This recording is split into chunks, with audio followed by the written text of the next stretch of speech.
9 horas da manhã em ponto, é a hora oficial do Brasil. Nós vamos conversar sobre a violência no Rio de Janeiro com o procurador de Justiça Marcelo Rocha Monteiro, que é procurador do Rio de Janeiro, professor da Universidade Estadual do Rio de Janeiro, das questões do direito penal. Professor Marcelo Rocha, te convidamos mais uma vez para estar conosco para falar sobre a guerra vivida em Morros Cariocas, agora com a utilização de drones com granadas, drones potentes que atingem 6 quilômetros de altura. Eles são capazes de sobrevoar por 40 minutos, mais do que isso. E agora essa informação identificada pela polícia, investigada mais a fundo, de que facções rivais estão utilizando esses equipamentos que não são tripulados e têm uma tecnologia avançada para atacar comunidades rivais com granadas. A que ponto nós chegamos dos Morros Cariocas? Doutor Marcelo Rocha, bom dia para o senhor. Bom dia, Pedro. Bom dia, Cláudio.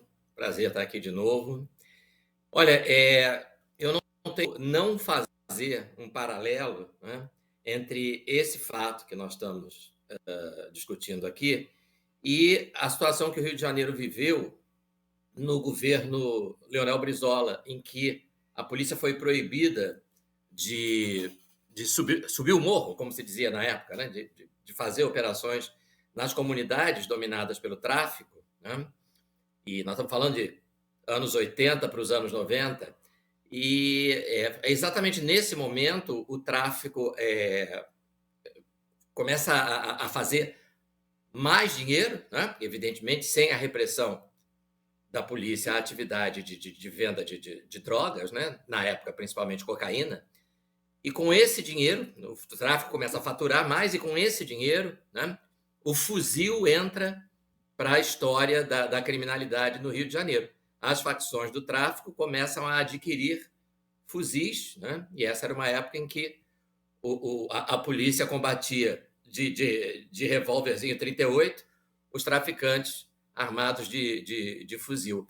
Então, nesse momento, nós temos uma situação muito parecida, em função da ADPF 635, nós sabemos que o Supremo proibiu a realização de operações policiais regulares em comunidades dominadas pelo crime organizado, né? Hoje nós temos o tráfico e a milícia, 80% tráfico, 20% das comunidades milícia, são mais de 1.500 comunidades, e essas pessoas estão aí, né? Esses moradores estão recebendo agora, tomando bomba na cabeça, né? Tomando granada na cabeça, porque uma das comunidades é dominada pelo Comando Vermelho e a outra é dominada pelo Terceiro Comando, que é a Cidade Alta, né? E aí a comunidade lá da área dominada pelo Comando Vermelho foi bombardeada, né? Uma mãe com 3 filhos foi entrevistada, né? Tem 3 crianças em casa, uma delas é uma criança especial, como ela disse, e caiu a granada em cima da casa dela, né? Granada jogada por um drone. Você imagina o que isso envolveu, né? de preparação, de compra do equipamento, colocar o equipamento para voar, controlar o equipamento. E a polícia está alheia a isso tudo, por quê? Porque está proibida de colocar ali um destacamento, uma tropa regularmente. Não pode. Só pode entrar em situações excepcionais que ninguém sabe exatamente o que isso significa. Então, essa ausência da polícia, né, que contribuiu para o fortalecimento do tráfico lá no governo Brizola, está novamente contribuindo. Fuzis eles já têm há muito tempo. Agora eles têm drones. Drones que custam, eu estava vendo ainda, mais de R$20.000 um drone desses. Então, o tráfico está faturando cada vez mais e está aumentando o seu poderio.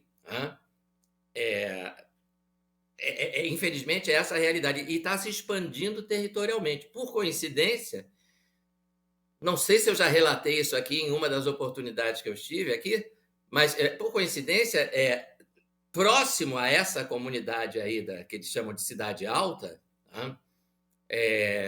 eu fui abordado por um traficante de fuzil. Eu estava indo para um shopping na zona norte do Rio, parei num local em que havia uma obra da prefeitura, eram 7 horas da noite, né? Eu não entendi se a rua estava interditada ou não, e eu parei para ver exatamente o que estava acontecendo. Se eu podia seguir por aquela rua na direção do shopping, eu não podia. Aí veio um sujeito de fuzil, né, no asfalto, como a gente diz aqui no Rio, né, em oposição ao morro. Não foi no morro, não, foi no asfalto.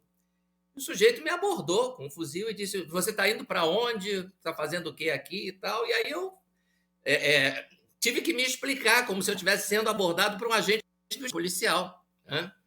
Eu falei: "Não, eu vou no shopping, eu queria saber se eu posso seguir por aí."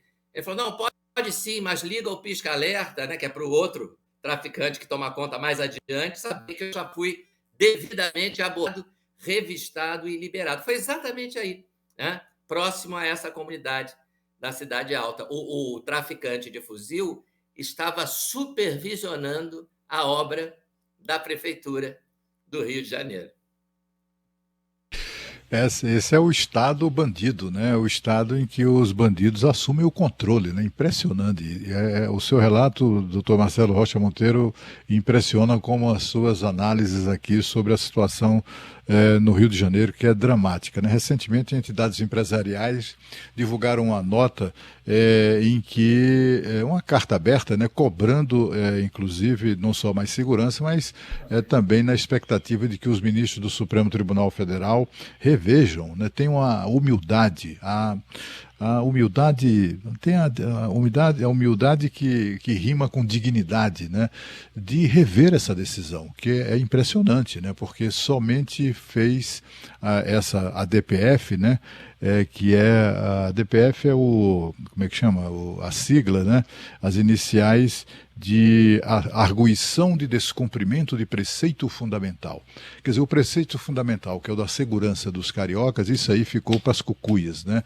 O que ficou mesmo determinado nessa decisão foram os preceitos fundamentais que garantem as atividades desses bandidos, né, que nunca estiveram tão fortes, segundo aqui nos disse, inclusive, um desses representantes empresariais que nós entrevistamos.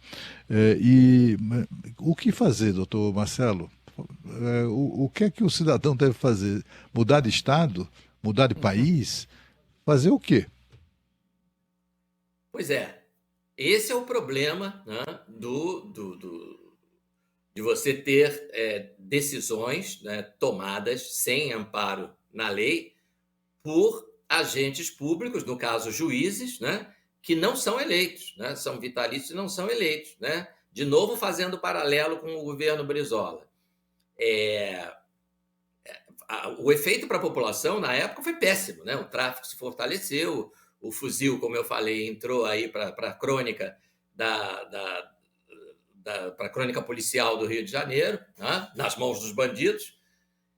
Só que quando chegou na eleição seguinte, né, o candidato não tinha reeleição na época, né, mas o governador tinha o seu candidato, e o seu candidato sofreu uma derrota fragorosa nas urnas, porque a população deixou claro, né, democraticamente, que não aprovava aquela política de segurança pública, né? E agora, né?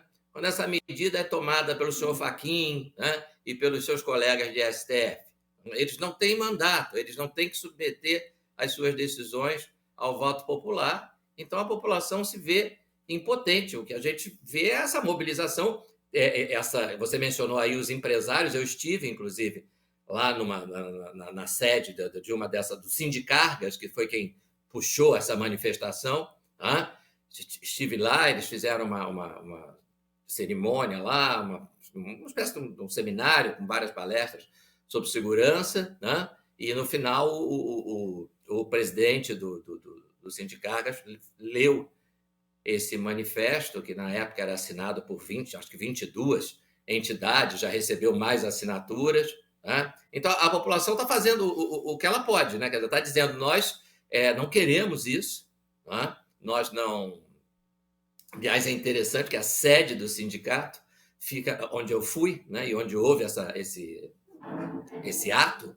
É uma sede muito bonita, muito bem montada e tal, mas fica num bairro da Zona Norte que hoje é cercado, né, de comunidades dominadas pelo tráfico, né? Então, algo que se verificou também ao longo dos anos. A população desses bairros, desses subúrbios da zona norte do Rio, muitos se mudaram, muitos foram embora, porque a situação ficou insustentável. E, a partir da ADPF, a gente começou a observar não só o fortalecimento das facções, né, mas a expansão territorial. Por isso que eu relatei onde eu fui abordado. O enriquecimento, né?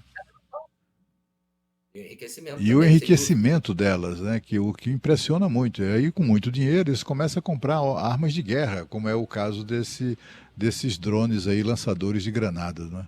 São muitos os problemas, essas etapas que a gente vai acompanhando. Nós conversamos aqui, viu, doutor Marcelo, com o Felipe Coelho, que é o presidente do Sindicargs. Ele relatou pra gente coisas absolutamente terríveis aqui. Eles têm, hoje em dia, o rastreador dentro do caminhão, consegue saber onde está o caminhão, avisa a polícia, mas a polícia diz, olha, eu pedi autorização lá, mas a autorização não veio para montar a operação. Então o caminhão está lá, a gente sabe onde está o caminhão, está com os bandidos, mas por conta dessa dificuldade, dessa restrição imposta pelo Supremo Tribunal Federal, a polícia não pode entrar no morro para recuperar a carga que foi roubada, e a tecnologia permite hoje a sua localização. Incrível. Esse caso dos drones é mais um, a gente está colecionando aqui nas conversas com o doutor Marcelo Rocha Monteiro, enquanto não há uma previsão de quando isso deve ser derrubado, né, doutor Marcelo? Exato. Quer dizer, veja que o próprio Conselho Nacional de Justiça produziu um relatório, isso deve ter uns 2 ou 3 meses, o próprio Conselho Nacional de Justiça, que, lembrando, é presidido pelo presidente do Supremo Tribunal Federal, produziu um relatório mostrando o quão prejudicial foi essa restrição à atividade policial no Rio de Janeiro, o quanto o tráfico se expandiu territorialmente, se fortaleceu, o número de barricadas aumentou de uma maneira assombrosa, tirando, inclusive, a liberdade de ir e vir dos próprios moradores. Então, e um outro efeito negativo é que o Rio se tornou um polo de atração para criminosos de outros estados, né? Foragidos, que vêm se abrigar nessas comunidades, né? Nós já temos traficantes vindos da Bahia, do Pará e de outros estados, né?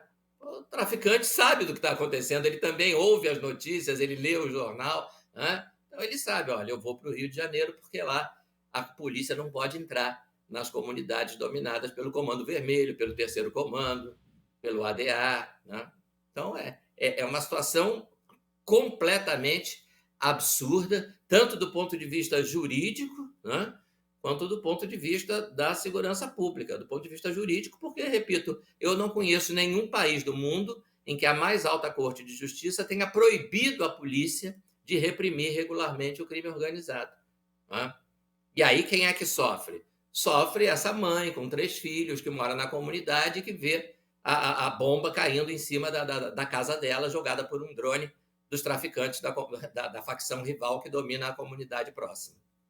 Esse é o doutor Marcelo Rocha Monteiro, especialista em segurança pública, procurador de Justiça do Ministério Público do Rio de Janeiro e professor da Universidade Estadual do Rio de Janeiro. Doutor Marcelo, obrigado pela conversa mais uma vez, um abraço para o senhor, até uma próxima.